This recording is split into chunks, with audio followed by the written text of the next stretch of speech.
Olá, nono ano! Espero que todos vocês estejam bem. E na aula de hoje, o conteúdo a ser abordado é um conteúdo muito pertinente com a realidade em que nós vivemos hoje. Este conteúdo está a partir da página 8 do livro didático de vocês e nós vamos falar sobre geopolítica no século XXI. Mas, professora Karen, o que é geopolítica?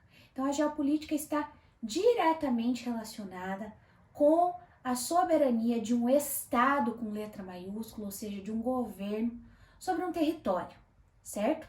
E a partir do momento em que existe essa soberania, então são traçadas questões estratégicas voltadas para a organização dentro desse território, também no que diz respeito à distribuição dos recursos naturais, o desenvolvimento de atividades econômicas neste local, certo? Questões relacionadas à localização do território com relação ao mundo, se está localizado numa porção estratégica do globo ou não. Então, tudo isso está relacionado à geopolítica, ou seja, a essa soberania sobre um território. E dentro de todas essas estratégias que podem ser traçadas em um território, existe também a questão das tecnologias militares que vão exercer certas interferências nas relações entre países. E para entender melhor essa questão, vamos falar agora da relação da geopolítica com o comércio e as relações internacionais, certo? Então, assim, as relações internacionais estão diretamente ligadas à geopolítica e até mesmo com a globalização. Principalmente, neste período onde a globalização é muito intensa, a circulação de pessoas, mercadorias, produtos e serviços entre os países é muito intensa. E não só de maneira física, como também de maneira virtual, devido ao uso de tecnologias como a internet, que possibilita inúmeras relações e transações. A geopolítica, neste século, no século XXI, é marcada pelo livre comércio internacional, que evita grandes concorrências e grandes guerras mundiais, como aconteceram lá no século XX, no século passado, Primeira e Segunda Guerra Mundial.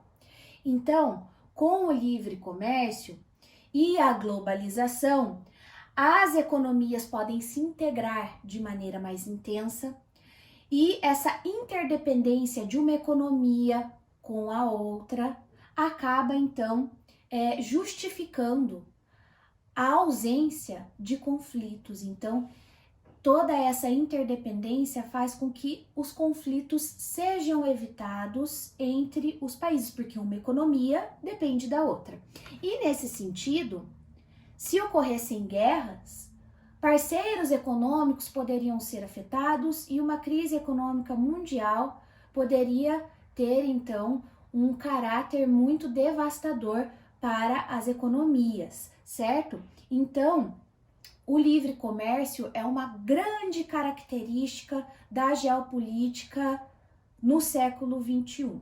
No entanto, alguns países adotam práticas protecionistas e essas práticas elas acabam desestimulando o livre comércio. Com o protecionismo, então, o país local ele acaba injetando dinheiro em um determinado setor da economia, estimulando o consumo interno e desestimulando, como já comentado, o livre comércio. E isso pode impactar no desabastecimento da população local, oscilação no preço dos produtos, então essa remarcação intensa no preço dos produtos, entre outros aspectos. Tudo isso acaba fragilizando as economias e os países acabam enfrentando outros diversos problemas econômicos por conta dessa prática, certo? Então, isso gera barreiras comerciais que pode interferir na relação entre nações, na relação entre governos de diversos países. Uma outra característica marcante da geopolítica no século XXI seria a geopolítica virtual. Então, com todo o advento de novas tecnologias, disseminada de maneira muito rápida pelo mundo por conta da globalização, a geopolítica acaba sendo afetada por essas tecnologias. Um exemplo seria o Sistema de Vigilância Global, tá? Que utiliza dispositivos para monitorar a ação de cidadãos e até mesmo de governos de outros países. Inclusive, a própria prática da espionagem hoje é uma característica muito marcante e que pode estremecer a relação entre países, certo? Observem a imagem que está aqui na tela e que também está na página 11 do livro didático de vocês. Nela nós temos diversas manchetes que citam essa questão de casos de espionagens de governos e que ganharam notoriedade nos meios de comunicação mundial.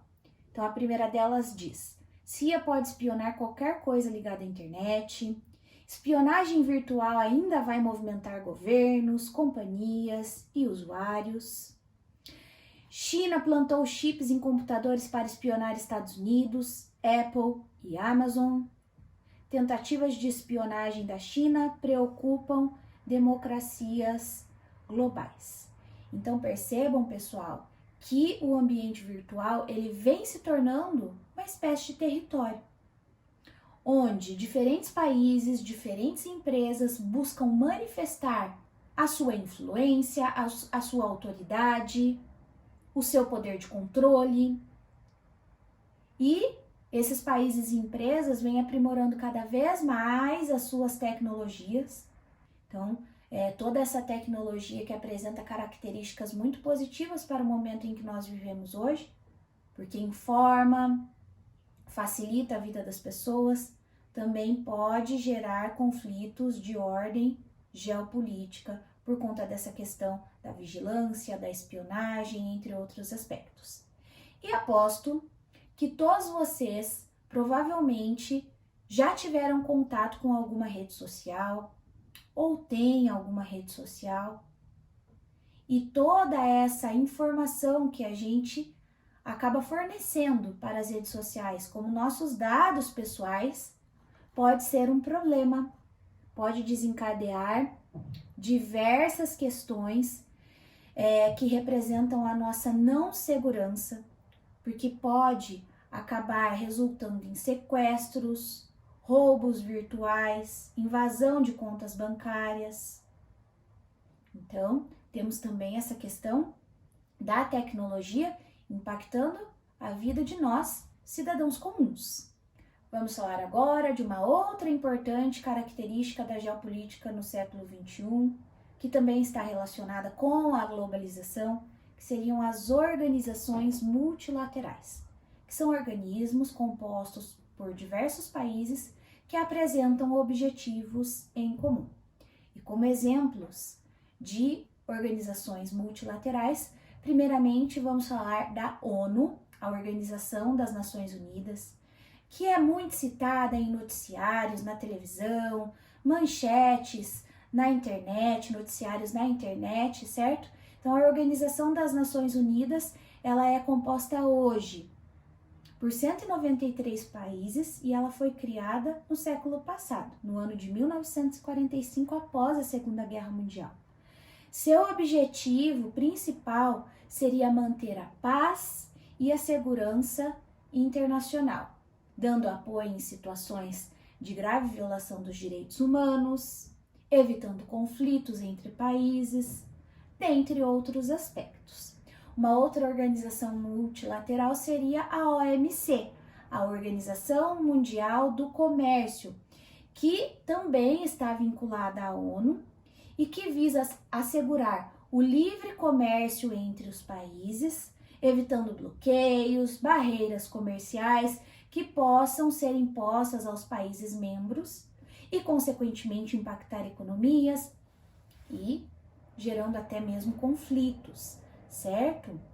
Além da ONU e da OMC, temos duas outras organizações multilaterais muito importantes, que são o FMI, o Fundo Monetário Internacional, e o Banco Internacional para a Reconstrução e Desenvolvimento, o BERD, certo? Eles foram idealizados antes do fim da Segunda Guerra Mundial, no ano de 1944, na Conferência de Bretton Woods, nos Estados Unidos, tá? Então, especificamente o FMI conta com 189 países e ele visa principalmente garantir o livre comércio e promover ajuda financeira a países que precisam, evitando crises internacionais e garantindo estabilidade econômica. Lembrando que nós vimos na aula passada que as crises econômicas elas podem surgir em um país a princípio e impactar economias no mundo todo. Por conta da globalização, essas crises se disseminam de maneira muito mais rápida. Então, o FMI traz como esse principal objetivo ajudar países economicamente para evitar crises econômicas.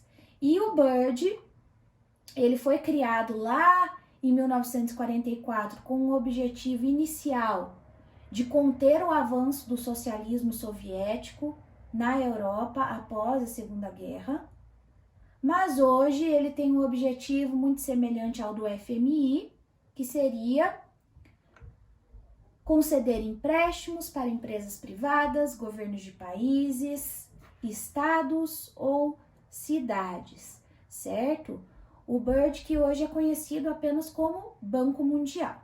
E para finalizar a nossa aula, vamos falar dos blocos econômicos, que representam uma forma de integração entre países e estão diretamente relacionados com a geopolítica do século XXI e a globalização. Então, os blocos econômicos foram surgindo principalmente no final do século XX, no final do século passado, visando ampliar e fortalecer as relações, principalmente relações comerciais, entre os países membros. Existem diversas maneiras de se promover essa integração regional por meio dos blocos econômicos. A primeira delas, que seria uma primeira etapa de integração, seria a zona de preferência tarifária, onde os países se reúnem e definem um sistema de tarifas comerciais.